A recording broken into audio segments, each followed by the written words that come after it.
Bismillahirrahmanirrahim. Assalamu alaikum students. Hope all of you are doing well. Welcome to Legend Institute of Management and Sciences. Today our topic is plasma membrane. ठीक है, plasma membrane का ये जो topic है हमारे पास और ये जो मज़ीद आगे हम सेलुलर ऑर्गेनेलीज पढ़ेंगे, ये तकरीबन हमारे दो कोर्सेज़ में ये सेम टॉपिक हैं, botany and principles of animal life. Botany आपको पता है थर्ड बीएस ज़ूलॉजी थर्ड का कोर्स है और principles of animal life BS zoology first का कोर्स है। तो बेटा ये आप दोनों के लिए है, BS zoology first and third दोनों के लिए ये टॉपिक है। सेम टॉपिक आपकी बुक में मेंशन है, तो हम इसको एक ही लेक्चर के अंदर कवर करेंगे। ठीक है, तो आज का जो हमारा टॉपिक है दैट इज़ प्लाज्मा मेम्ब्रेन। ठीक है, जब भी हम कोई ऑर्गेनेली कोई स्ट्रक्चर डिस्कस करने लगेंगे, सबसे पहले हम उसका लिटरल मीनिंग चेक करते हैं। ठीक है, तो सबसे पहले हम जब इसका मीनिंग देखते हैं प्लाज्मा मेम्ब्रेन, मेम्ब्रेन नाम से जाहिर हो रहा है कि ये कोई आउटर कवरिंग है। आउटर कवरिंग मींस के आप कह सकते हैं प्लांट्स के अंदर अगर हम बात करें तो आउटर कवरिंग सेल वॉल होती है, इसी तरह फंजाई के अंदर भी सेल वॉल है और बैक्टीरिया के अंदर भी सेल वॉल है आउटर कवरिंग। लेकिन जब मैं एनिमल्स की बात करते हैं तो एनिमल्स के अंदर outer most covering is plasma membrane. और इसको प्लाज्मा क्यों कहा गया है? Plasma means liquid. ठीक है, प्लाज्मा जब भी लफ्ज़ आता है इट मींस लिक्विड पोर्शन है, मतलब ऐसा लिक्विड पोर्शन जो कि सेमी लिक्विड हो। ठीक है, और मेम्ब्रेन कहते हैं किसी भी कवरिंग को। तो it is the outer most covering in animal cells but it is also present in plants, fungi and in bacteria inside the cell wall. ठीक है, लेकिन इसे लिक्विड इन नेचर क्यों कहा गया है, इसे प्लाज्मा क्यों कहा गया है, इसकी अभी हम रीज़न आगे देखेंगे। अभी हम इसकी देखते हैं कि it is outer most covering in animal cell. Nature कैसी है इसकी? Thin, elastic, porous and delicate. ठीक है, कि बहुत थिन सी है, इलास्टिक है, मतलब इसके अंदर कोई रिजिडिटी नहीं है, जैसे हम सेल वॉल में कहते हैं कि उसके अंदर लिग्निन होता है, सेलुलोज होता है, जिसकी वजह से उसके अंदर रिजिडिटी आ जाती है, स्ट्रेंथ आ जाती है। लेकिन इसके अंदर ऐसी कोई चीज़ ना होने की वजह से इसके अंदर क्या है, बहुत डेलिकेसी है और ये पोरस इन नेचर है, जिसकी वजह से ये ट्रांसपोर्ट ऑफ मटेरियल आसानी से कर सकती है। ठीक है, इसके बाद केमिकल कंपोजिशन देखते हैं कि प्रोटीन्स और लिपिड्स मेजर इसके अंदर पाए जाते हैं। Protein 60 to 80% and lipids are 20 to 40%। Proteins basically अगर हम बात करें तो आपको पता है प्रोटीन्स की दो टाइप्स होती हैं, fibrous proteins and globular protein. ठीक है, लेकिन जब हम प्लाज्मा मेम्ब्रेन की बात करते हैं तो प्लाज्मा मेम्ब्रेन के अंदर ग्लोबुलर प्रोटीन्स पाई जाती हैं। इसी तरह से लिपिड्स की भी आपको पता है बहुत सारी टाइप्स हैं। तो लिपिड्स में से स्पेसिफिकली जो फॉस्फोलिपिड्स होते हैं हमारे पास that are made up of phosphatidic acid are present in the plasma membrane. ठीक है, small amount of carbohydrates and cholesterols are also present. ठीक है, कुछ जो है वो कार्बोहाइड्रेट की अमाउंट इसके अंदर मौजूद होती है, कोलेस्ट्रॉल जो है वो सेल मेम्ब्रेन या प्लाज्मा मेम्ब्रेन को रिजिडिटी प्रोवाइड करता है, तो इसके अंदर कुछ अमाउंट ये मौजूद होती है, लेकिन ज़्यादातर जो मैक्सिमम अमाउंट है वो प्रोटीन्स और लिपिड्स की होती है। ठीक है, इसके बाद हम चलते हैं नेक्स्ट इसकी स्ट्रक्चर की तरफ। तो हमारे पास जैसे ही जो है वो सेल पर काम करना शुरू किया तो हमारे मुख्तलिफ साइंटिस्ट ने हमें डिफरेंट स्ट्रक्चर्स प्रपोज करवाए प्लाज्मा मेम्ब्रेन के। जैसे चार्ल्स ओवरटन था, उसने हमें कहा कि जो हमारे पास ज़्यादातर ऐसे सब्सटेंसेस जो कि लिपिड के अंदर डिज़ोल्व होते हैं, मींस के वही हमारे पास जो है वो प्लाज्मा मेम्ब्रेन के अंदर पाए जाते हैं। ठीक है, plasma membrane was composed of lipid. Charles Overton का ये हमारे पास कंसेप्ट था। इसी तरह से और भी बहुत सारे हमारे पास साइंटिस्ट आते गए और उन्होंने अपनी अपनी जो है वो रिसर्च की और उसके मुताबिक हमें डिफरेंट स्ट्रक्चर्स प्रपोज करवाए। तो सबसे जो हमारे पास पहला स्ट्रक्चर हमें प्रॉपरली दिया गया that was unit membrane model, जिसे हम सैंडविच मॉडल भी कहते हैं, और इसे सबसे पहले जो है वो डेविसन एंड डेनियली ने प्रपोज करवाया था।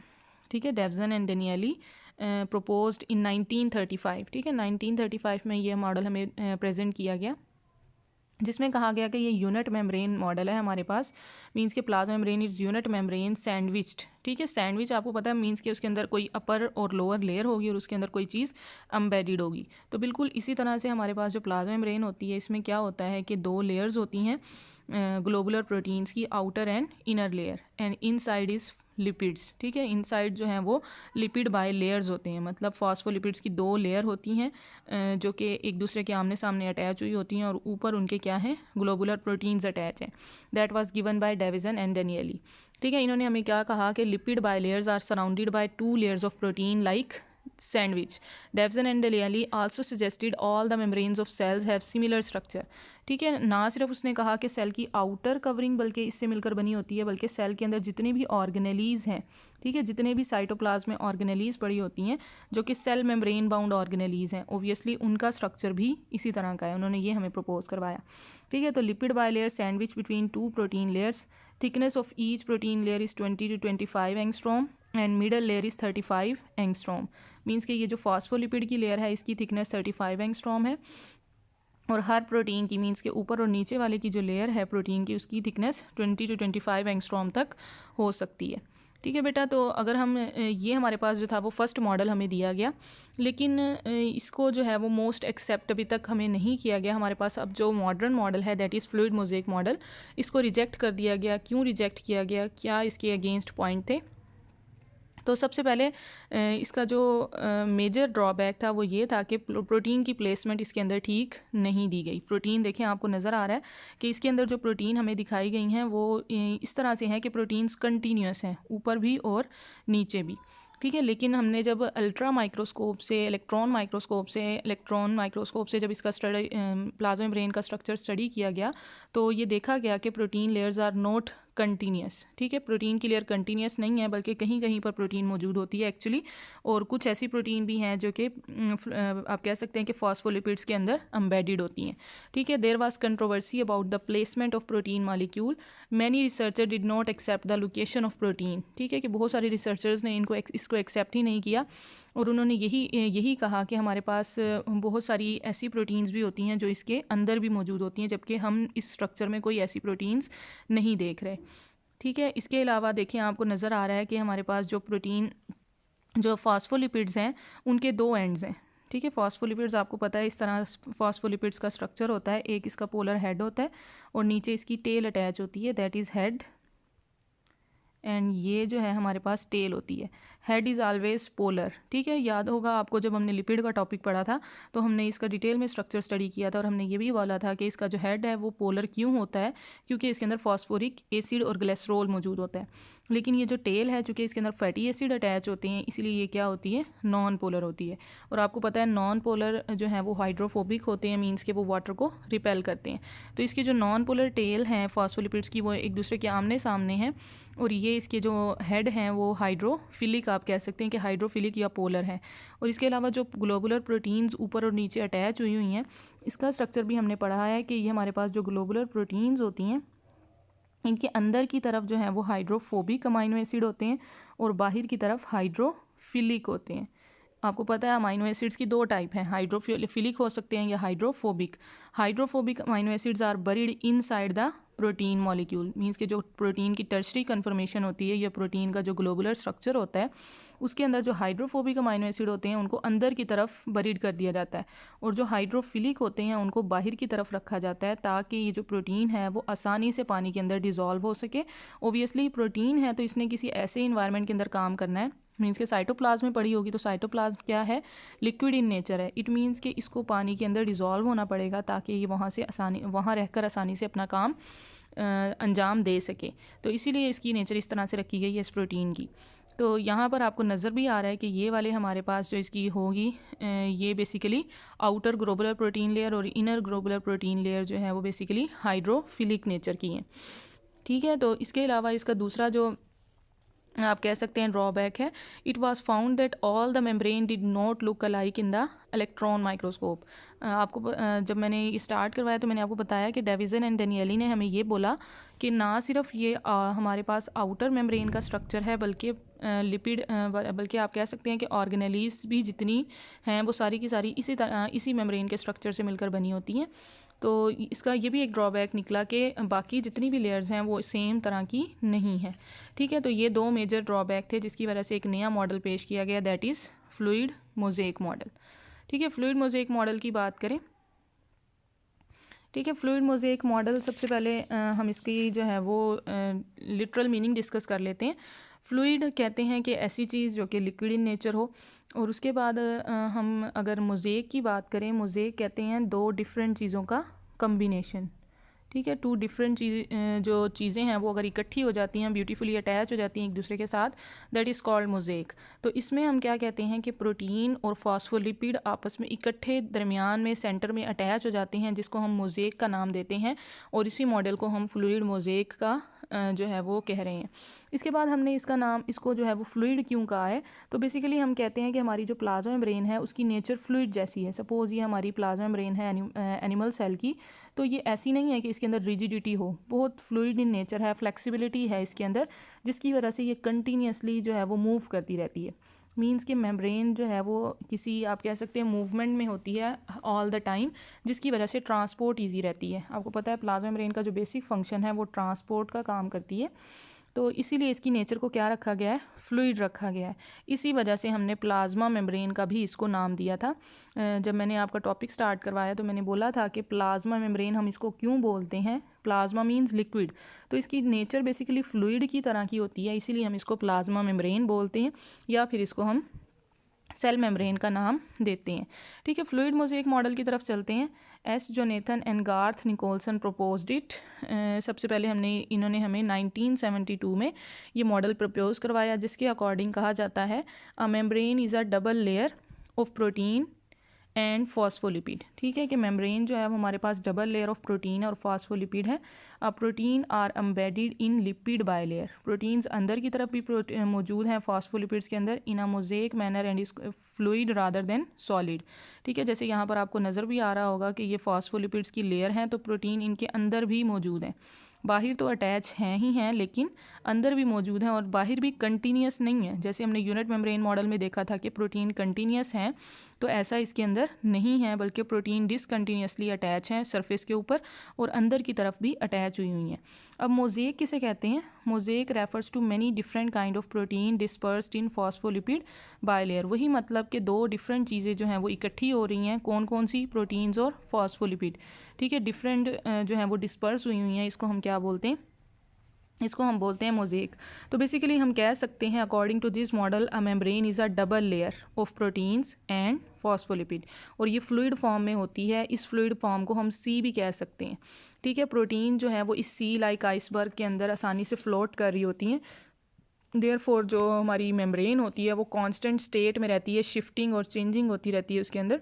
जैसे मैंने आपको पहले बताया कि जो हमारी मेम्ब्रेन है सेल की, उसने सॉलिड नहीं है, वो उसके अंदर रिजिडिटी नहीं है, बल्कि वो कंटिन्यूसली क्या कर रही है, फ्लोट कर रही है। उसके अंदर चेंजेस आती जा रही हैं, शिफ्टिंग होती जा रही है, मीन्स के यूनिफॉर्म स्ट्रक्चर नहीं है। इसीलिए हमने इसके अंदर वर्ड मोज़ेक को भी यूज़ किया है, और इसको हमने lipid in fluid in nature भी हमने इसको बोला है।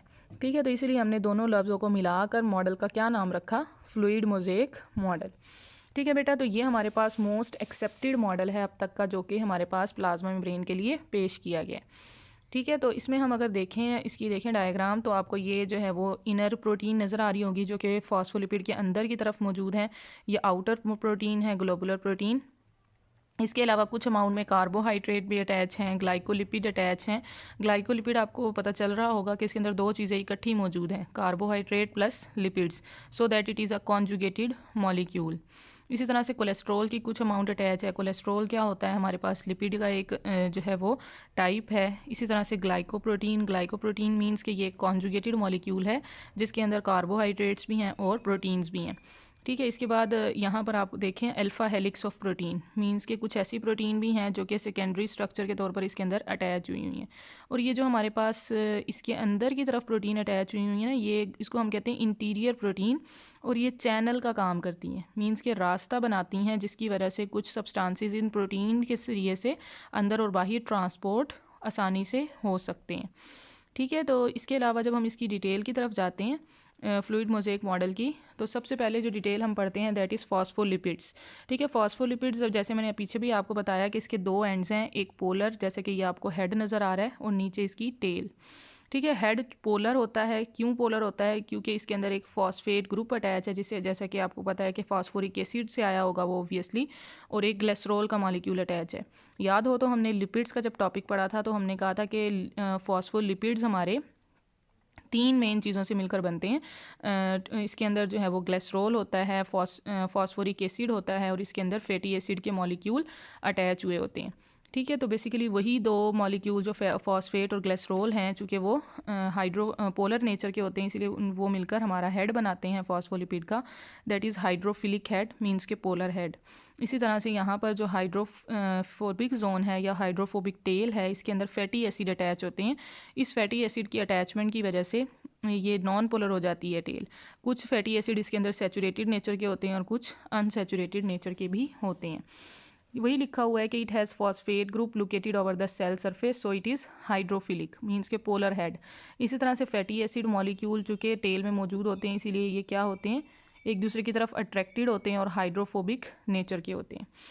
ठीक है। ओबियसली हमने देखा था कि हमारे पास जो फॉस्फोलिपिड की जो लेयर्स हैं वो इस तरह से एक दूसरे की तरफ अटैच हुई हैं। जब हमने फ्लूइड मोज़ेक मॉडल भी देखा या यूनिट मेम्ब्रेन मॉडल में भी टेल एक दूसरे की तरफ अटैच हुई हैं, मींस कि एक दूसरे को अट्रैक्ट कर रही हैं। ठीक है, ये तो हो गया फॉस्फोलिपिड। इसके बाद हम बात करें कोलेस्ट्रॉल की। तो कोलेस्ट्रॉल को हम कहते हैं कि बेसिकली ये भी प्लाज्मा मेम्ब्रेन में इसकी कुछ अमाउंट मौजूद होती है जो कि एम्बेडेड होती है इंटीरियर ऑफ द मेम्ब्रेन, अंदर की तरफ ये अटैच होते हैं और make the membrane less permeable for water soluble substances. Make the membrane less permeable for water soluble substances. आपको पता है वाटर क्या होता है हमारे पास, वाटर इज़ पोलर। ठीक है। तो ओबियसली एज अ होल अगर हम बात करें तो प्लाज्मा मेम्ब्रेन की नेचर नॉन पोलर है, क्योंकि उसके अंदर फॉस्फोलिपिड्स की कंसंट्रेशन बहुत ज़्यादा होती है, जिसकी वजह से उसकी नेचर क्या हो जाती है, नॉन पोलर हो जाती है और वो वाटर सोल्यूबल सब्सटेंसेस को अपने अंदर से पास आउट नहीं होने देती। इसी तरह से जो कोलेस्ट्रॉल है ओबियसली वो भी लिपिड इन नेचर है, मीन्स के नॉन पोलर है, इसीलिए वो क्या करता है, make membrane less permeable. Less permeable means के पोलर सब्सटेंसेस को या वाटर को उसके अंदर से गुजरने नहीं देता। ठीक है। इसके बाद make the membrane rigid structure. Obviously membrane है, हमने अभी कहा कि वैसे तो इसकी नेचर बहुत थिन सी है, फ्लेक्सिबल सी है, लेकिन चूँकि एनिमल सेल के अंदर सिर्फ आउटर मोस्ट कवरिंग एक ही होती है प्लाज्मा मेम्ब्रेन की सूरत में, इट मीन्स इसके अंदर कोई ना कोई रिजिडिटी भी होनी चाहिए। तो उस रिजिडिटी को कौन लेकर आता है, कोलेस्ट्रॉल बेसिकली इसको रिजिडिटी देता है। और इसके अलावा thus cholesterol molecule stabilize the membrane. ठीक है, स्टेबलाइजिंग के लिए ये बहुत ज़्यादा ज़रूरी है, वरना इसकी नेचर बहुत ज़्यादा फ्लूइड लाइक होती है, मीन्स के अनस्टेबल सी होती है। देखिए यहाँ पर डायग्राम में आपको नज़र आ रहा होगा, ये इसके फॉस्फोलिपिड के मॉलिक्यूल हैं, टेल है, हेड है, हाइड्रोफोबिक इन्वायरमेंट अंदर की तरफ है। इसी तरह से ये आपको नज़र आ रहा है कोलेस्ट्रॉल जो है वो इसके अंदर अटैच हुआ है। ये इंटीग्रल प्रोटीन है। इंटीग्रल मींस के ऐसी प्रोटीन जो अंदर की तरफ अटैच है, फॉस्फोलिपिड के साथ मोज़ेक मैनर में अटैच हुई है। ये वाली आपको नज़र आ रही है पेरिफेरल प्रोटीन, बाउंड्री की तरफ जो अटैच है दैट इज़ पेरिफेरल प्रोटीन। इसी तरह से ये ग्लाइकोलिपिड, फॉस्फोलिपिड, ये आपको इसके मेन कंपोनेंट नज़र आ रहे हैं प्लाज्मा मेम्ब्रेन के। Next is protein. ठीक है, प्रोटीन को भी अभी हमने डिस्कस कर लिया। प्रोटीन जो है वो हमारे पास आपको पता है बहुत ज़्यादा अमाउंट में मौजूद होती है प्लाज्मा मेम्ब्रेन में, अंदर मेम्ब्रेन में। और इसकी बेसिकली दो टाइप्स हैं, एक को हम कहते हैं peripheral protein and second one is intrinsic protein. नाम से जाहिर हो रहा है, पेरिफेरल मीन्स बाउंड्री, ऐसी प्रोटीन जो बाउंड्री की तरफ अटैच है, that is peripheral, attach to the inner and outer membrane surface. ठीक है, कि सरफेस पर जो प्रोटीन्स अटैच होती हैं उनको हम पेरिफेरल, अभी हमने पीछे डायग्राम में भी देखा कि जो बाहर की तरफ अटैच हुई हैं, लेकिन ये याद रखना है आपने कि बाहर की तरफ तो अटैच हैं लेकिन कंटिन्यूस नहीं है बल्कि डिसकंटिन्यूस है, क्योंकि यूनिट मेम्ब्रेन के अंदर जब हमने देखा था तो हमने कहा था उसके अंदर प्रोटीन बहुत कंटिन्यूस मैनर में अटैच थी सरफेस पर, जो कि एक ड्रॉबैक था यूनिट मेम्ब्रेन मॉडल का। तो ये बात आपने याद रखनी है कि पेरिफेरल प्रोटीन हमेशा जो है वो डिसकंटिन्यूस मैनर में आउटर और इनर सरफेस के साथ अटैच हो सकती हैं। इंट्रिंसिक की बात करें, intrinsic protein embedded in lipid bilayer, means के ये मोज़ेक मैनर में अंदर की तरफ अटैच हुई होती हैं फॉस्फोलिपिड्स के साथ। ठीक है, तो ये हम अगर इनके एज अ होल हम फंक्शन की बात करें, इंट्रिंसिक प्रोटीन का फंक्शन क्या है, तो बेसिकली इंट्रिंसिक प्रोटीन जो है वो शुगर प्रोटीन मार्कर्स बनाती है सेल सरफेस पर। ठीक है, शुगर प्रोटीन ओबियसली ये हमारे पास आपको पता है कि हमारे पास इसके अंदर कार्बोहाइड्रेट भी मौजूद होते हैं प्लाज्मा मेम्ब्रेन के अंदर। तो ये जो हमारे पास इंट्रिंसिक प्रोटीन होती है ये उन कार्बोहाइड्रेट्स के साथ अटैच हो जाती है। और शुगर प्रोटीन मार्कर्स, मार्कर्स कहते हैं कि ऐसी चीज़ जो एक सेल को दूसरे सेल से डिफ्रेंशिएट करवाए। तो सेल की जो डिफ्रेंशिएशन का प्रोसेस है वो इस इन शुगर प्रोटीन मार्कर्स के ज़रिए से होता है। इसी तरह से कुछ ऐसी प्रोटीन भी होती हैं इंट्रिंसिक प्रोटीन जो आयंस और मॉलिक्यूल्स को मूव अक्रॉस करने में हेल्प करवाती हैं।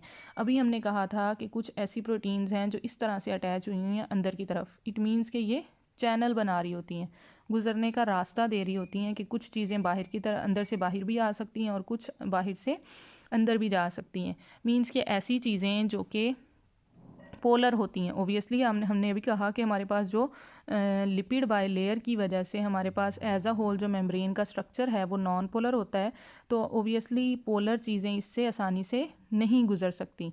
लेकिन आपको पता है पोलर चीज़ें जैसे कि आइंस वगैरह होती हैं जिनके ऊपर चार्ज पॉजिटिव या नेगेटिव चार्ज होता है, तो हमारी जो प्लाज्मा मेम्ब्रेन होती है वो पॉजिटिव या नेगेटिव चार्ज लाइन को गुजरने नहीं देती और लार्जर मॉलिक्यूल्स को भी गुजरने नहीं देती। तो ओबियसली सेल के अंदर आइंस ने भी जाना होता है, मॉलिक्यूल्स बड़े मॉलिक्यूल्स ने भी जाना है, तो कोई ना कोई सेकंड ऑप्शन मौजूद होना चाहिए। वो सेकंड ऑप्शन क्या है? वो सेकंड ऑप्शन ये ग्लोबुलर प्रोटीन की सूरत में है, इंट्रिंसिक प्रोटीन की सूरत में है, जो कि एक चैनल लाइक स्ट्रक्चर बना रही होती हैं जिसकी वजह से आइंस जो हैं वो अंदर से बाहर और बाहर से अंदर आसानी से पास आउट हो सकते हैं।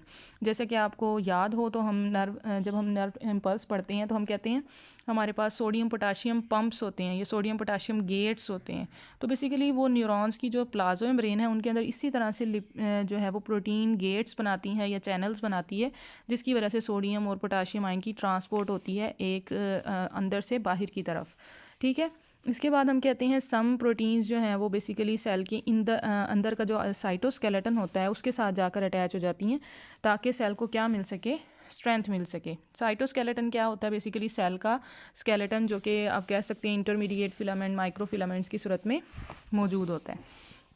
ठीक है, ये तो हो गया प्रोटीन्स। ठीक है, नेक्स्ट हमारे पास इंपॉर्टेंट कंपोनेंट होता है प्लाज्मा मेम्ब्रेन का, दैट इज़ कार्बोहाइड्रेट। कार्बोहाइड्रेट आपको पता है हाइड्रेटेड कार्बन्स हैं। इसकी डिफरेंट टाइप्स जो हैं वो हमारी प्लाज्मा मेम्ब्रेन में मौजूद होती है। फर्स्ट इज़ ग्लाइकोप्रोटीन, मीन्स कि ये कॉन्जुगेटेड मॉलिक्यूल है, दो चीज़ों का कम्बिनेशन है जिसमें हमारे पास कार्बोहाइड्रेट हैं और प्रोटीन्स हैं। Carbohydrate unite with protein, that is conjugated molecule. ये दोनों इकट्ठे होकर कहाँ अटैच होते हैं? सरफेस पर भी अटैच हो सकते हैं प्लाज्मा मेम्ब्रेन की और अंदर की तरफ भी ये अटैच होते हैं। इसी तरह से glycolipid, carbohydrate unite with lipids to form a conjugated molecule that is attach to the surface of plasma membrane. And third one is glycocalyx. ठीक है, ग्लाइकोकैलेक्स क्या है? Surface carbohydrate and proteins of the portions of the proteins and lipid. ठीक है कि इसमें तीन चीज़ें हैं, कार्बोहाइड्रेट, प्रोटीन्स और लिपिड्स इकट्ठे होकर क्या बनाते हैं? ग्लाइकोकैलेक्स या फिर सेल का कोट बनाते हैं। मीन्स के सेल को एक सेल से दूसरे सेल से डिफ्रेंशिएट करवा रहे होते हैं। They have distinct shape sugar molecules that act as molecular fingerprint. Molecular fingerprint कह सकते हैं कि आप कह सकते हैं कि एक सेल को दूसरे सेल से डिफ्रेंशिएट करवाने का काम जो है, मीन्स कि हर सेल का ग्लाइकोकैलेक्स एक दूसरे से डिफरेंट होगा, necessary for recognition of cell. Obviously एक सेल का अगर ग्लाइकोकैलेक्स डिफरेंट है दूसरे सेल से, तो हम एक सेल को दूसरे सेल से इस ग्लाइकोकैलेक्स की बेस पर डिफ्रेंशिएट करवा सकते हैं। So they control the behaviour of certain cells, therefore they are the key component in coordinating behaviours in animals. ठीक है कि बेसिकली ये एनिमल्स के बिहेवियर को कंट्रोल कर रहे होते हैं क्योंकि ये एक सेल को दूसरे सेल से डिफ्रेंशिएट करवा रहे हैं। तो आपने याद रखना है, और ये बहुत इंपॉर्टेंट शॉर्ट क्वेश्चन भी बनता है, व्हाट इज़ ग्लाइकोकैलेक्स। इसके अंदर तीन मेन चीज़ें हैं, कार्बोहाइड्रेट, प्रोटीन्स और लिपिड्स, जो मिलकर सेल का कोट बना रहे होते हैं, जो कि एक सेल को दूसरे सेल से डिफ्रेंशिएट करने या रिकग्निशन में हेल्प करते हैं।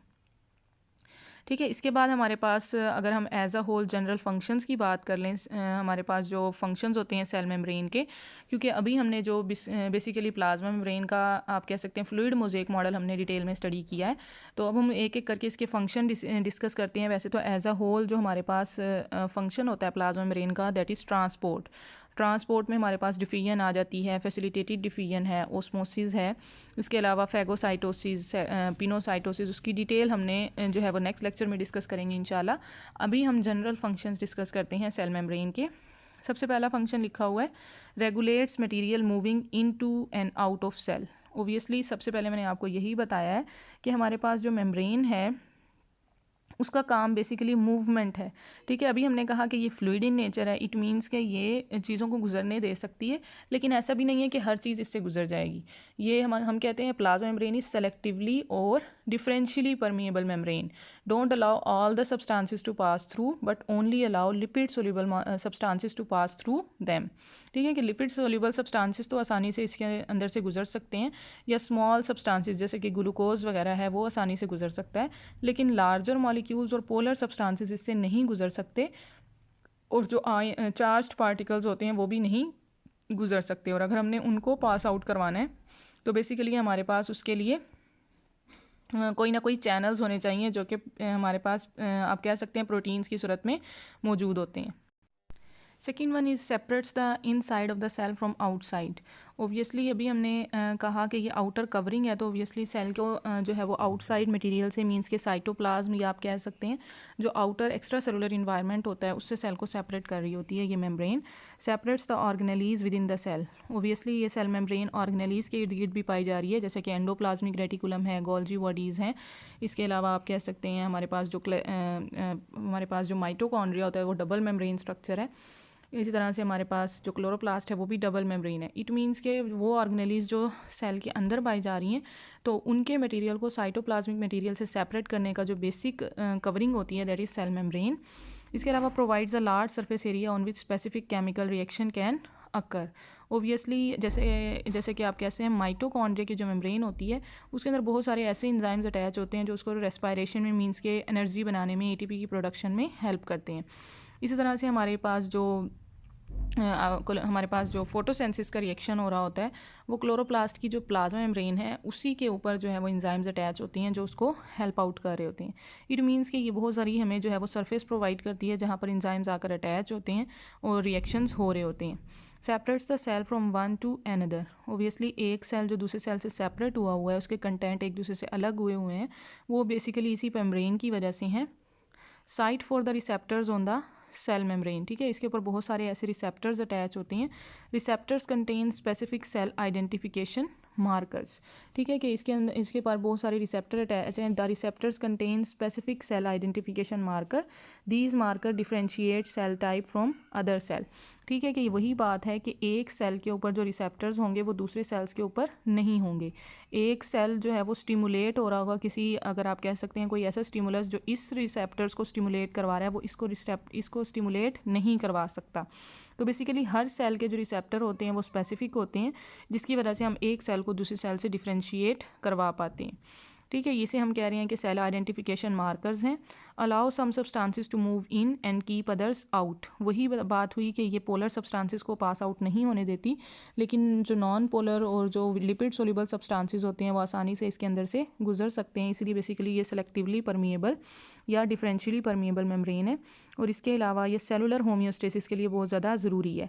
होम्योस्टेसिस क्या होता है आपको पता है? Homeostasis maintenance of internal environment from the harms of fluctuation of external environment, ठीक है, कि हमारी बॉडी ने क्या करना होता है, अपने इंटरनल इन्वायरमेंट को एक कांस्टेंट कंसंट्रेशन के अंदर रखना होता है।